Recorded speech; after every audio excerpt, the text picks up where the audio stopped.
The Lagoon 450 is one of the most iconic catamaran designs to come out over the last 10 years. It really set the bar for what Lagoon could do in a mid-sized cruising catamaran. Now, one downside that a lot of buyers found though was the flybridge. Very controversial, flybridge versus no flybridge. So Lagoon listened to that feedback from the consumer and built the 450S, which eliminates the flybridge and does a bulkhead mounted steering arrangement, which is ideal for a cruising couple.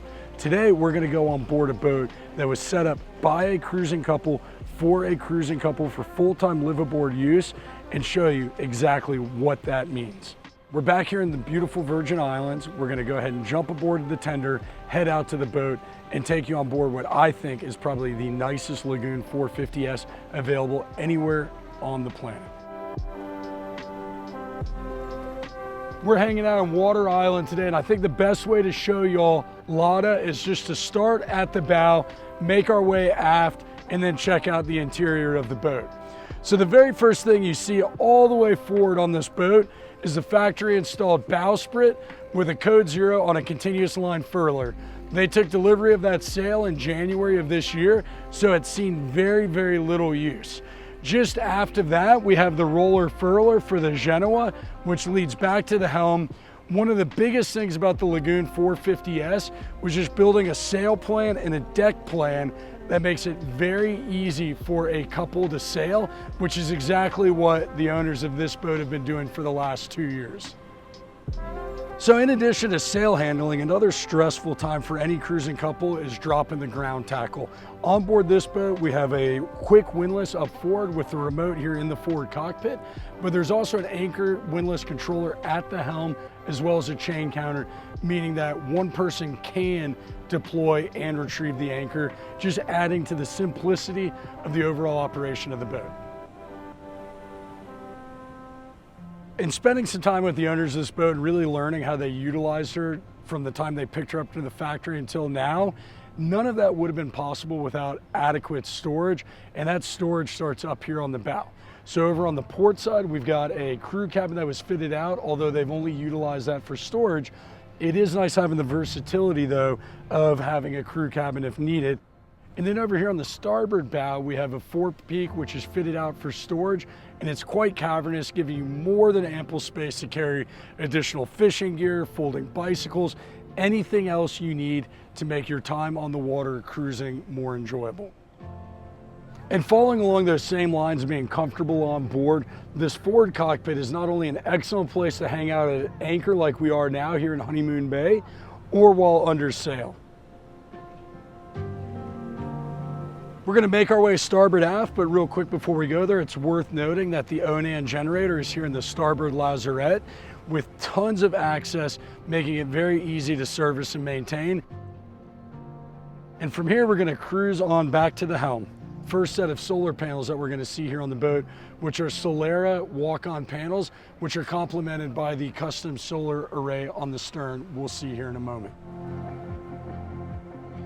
So we've talked about Lagoon on a number of different boats, and one thing that Lagoon has always done is listen to their consumer. So the 450 Flybridge was a hyper successful model, probably more of those built than any other catamaran in the last 10 years. But one complaint was the flybridge, where cruising couples did not want to have to go up onto a flybridge when sailing offshore. So Lagoon, being that good company that they are, listened to their clients and built a sport top or bulkhead mounted steering today. So just like so many sailing catamarans that were on board, the sailing is the heart of this whole operation, and having a boat that's easy to sail is absolutely critical. On board the 450S, it's an incredibly easy boat to sail short-handed because of all the lines coming back to the control. So we have 3 main banks of jammers here at the helm on board the Lagoon 450S. All the way on the port side, we've got the travelers as well as the topping lift and the port jib sheet. Centerline, we've got reefing lines, halyards, etc., etc. And then over here on the outboard side, we have the starboard jib sheet. Now, when you are using the code 0, this boat does have the optional winches in the cockpit, making it a much cleaner operation than trying to use turning blocks to get those lines up here to the helm. So one of the most challenging aspects of sailing on a cruising catamaran is dealing with the battens and lazy jacks. So having a really large overhead windows above the helm gives you a clear line of sight, making sure that your battens are clear while raising the sail.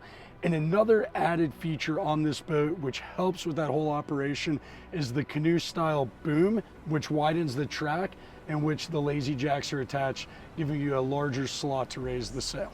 So this boat is equipped with a full B&G electronics package, which not only includes what you would expect like radar and AIS, but also forward-facing sonar and a fish finder.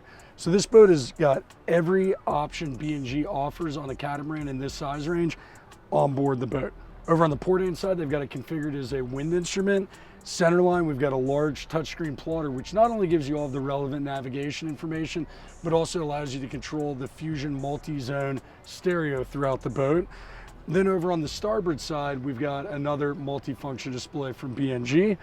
Below the chart plotter, we have an autopilot keypad, which is kind of nice. You can still control the autopilot on the touchscreen, although from my experience in inclement weather, when it's a little choppy out, it's just easier using buttons versus a touchscreen. So another nice little detail, making this electronics package excellent in my opinion. In addition to the B&G electronics, we have controls for the Yanmar engines, which are the upgraded 57 horsepowers, paired to SD60 sail drives and folding props. Now, one of the most unique features you're going to find here at the helm is this quick bow thruster, something often not found in a catamaran in this size range, and some people argue that it's not necessary. But at the end of the day, it's all about making the boat easy for you to use, which will make it less stressful, which will make it a far more enjoyable ownership experience. And so if a bow thruster gives you that, I don't see any reason not to have it. And then below that, we've got the quick windlass remote, which we already discussed, which has an integrated chain counter. So safety for a cruising couple was the directive when Group Beneteau designed and came up with the Lagoon 450S. And a couple of ways they accomplish that here at the helm is by having the composite guardrail, which really encloses the helm. And this boat also has full enclosure, not just here at the helm, but also for the aft cockpit. Before we make our way down to the cockpit though, I do want to point out the Sky Lounge here with a couple of steps that brings you up, and a nice feature on that is actually the retractable hardtop. So the transition from the helm to the cockpit is one of the things that the owners of this boat love more than anything from a layout standpoint, and one of the reasons that the 450S has been such a popular boat. So we're going to start all the way back here in the aftmost portion of the cockpit and make our way forward. Over here on the starboard side, we've got the dive style swim ladder, a hot cold shower. You'll also notice on both transoms, there's an insert for the factory passerelle in the event that you find yourself med style mooring.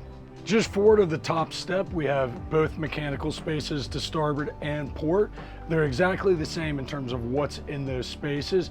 This boat's equipped with the upgraded 57 horsepower Yanmar diesels to SD60 sail drives, finally transitioning that power into the water with a set of folding propellers. And just behind me here on the transom, we've got the dinghy davits, which have been reinforced to be able to carry the oversized Gala tender, which has a 40 horsepower motor, quite a nice riding and very dry tender. One step down brings us into the cockpit on board the Lagoon 450S, where you'll find a large U-shaped settee over to the port side. There's also a propane locker here, and as we've already discussed, this boat has literally been optioned with everything from the factory just about, including the top-loading refrigerator here centerline forward. We've also got a trash can here in the cockpit, which you can either access from this door or the top loader here. Over here on the starboard side of the cockpit, we've got a large day bed, which for me personally is my favorite place in the Lagoon 450 cockpit, with the optional factory installed drink style refrigerator. And one final thing worth pointing out before we go inside is the captive line holder here on the starboard side, keeping the cockpit completely free of any loose and messy lines. I do want to point out one striking difference between the 450 Flybridge and the 450 Sport Top, and that's this rear bulkhead here. Because there's no footwell for the Flybridge or seating integrated into there, and it just makes the flow that much better than what was already really good on the 450F, and just makes it a much brighter, more open, and larger feeling space. So kind of my first impression on this salon in particular, on this particular hull, is just how new the boat feels. Yes, it's a late model boat, but they've done a lot of cruising on it, and it just shows when you walk around and look at the space, A, how well constructed this boat is, and how well cared and loved she's been by her original owners. Let's go ahead and just dive into the details and make LADA a really, really nice example of a Lagoon 450S.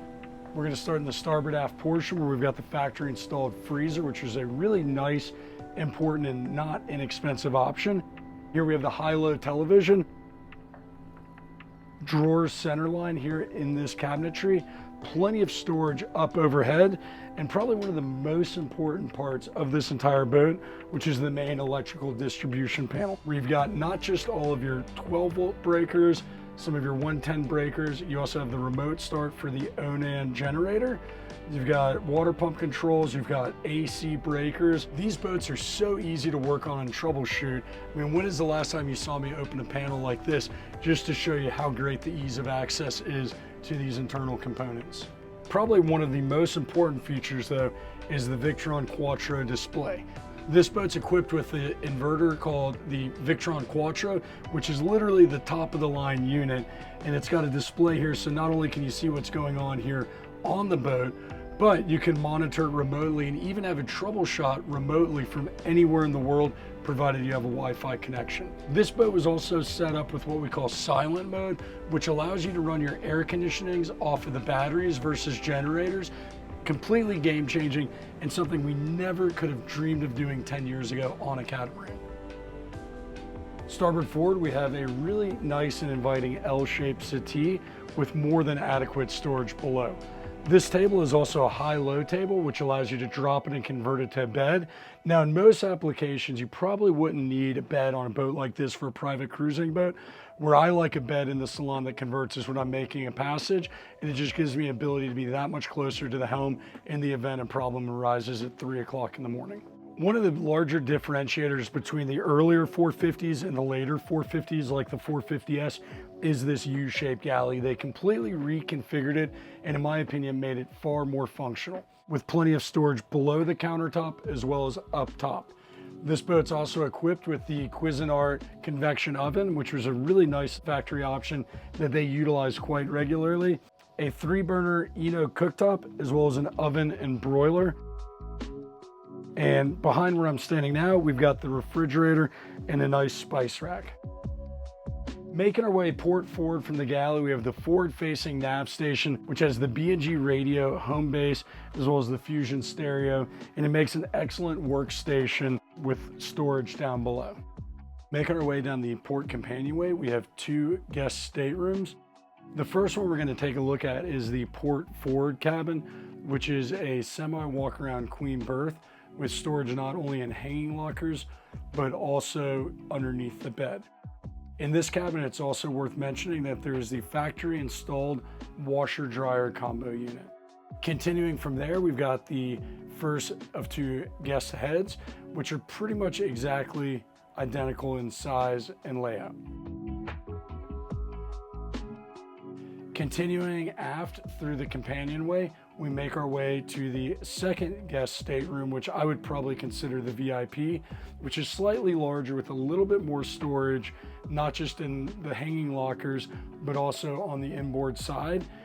Just like the forward cabin, there's tons of natural light and ventilation that comes in through the opening overhead hatch. The water maker is housed in the port aft stateroom. This unit can run either off of the 12-volt system on board the boat or the 120-volt system.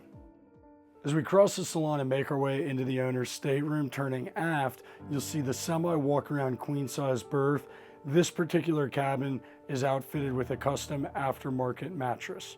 The owners of this boat opted for additional storage in lieu of the factory standard sofa, which is just another example of the great optioning they did at the factory when ordering this boat. Continuing forward, there's more than adequate storage on both the inboard and the outboard side. Continuing forward, we make our way into the owner's head, which has a spa-like feel with lots of natural light flooding the space from the oversized outboard window. On behalf of Laura and myself, I just want to say thank you so much for spending a little bit of time on board with us today. If you have any questions, leave a comment down below, shoot me an email, and I can't wait to share the next catamaran with you here down in the beautiful Caribbean.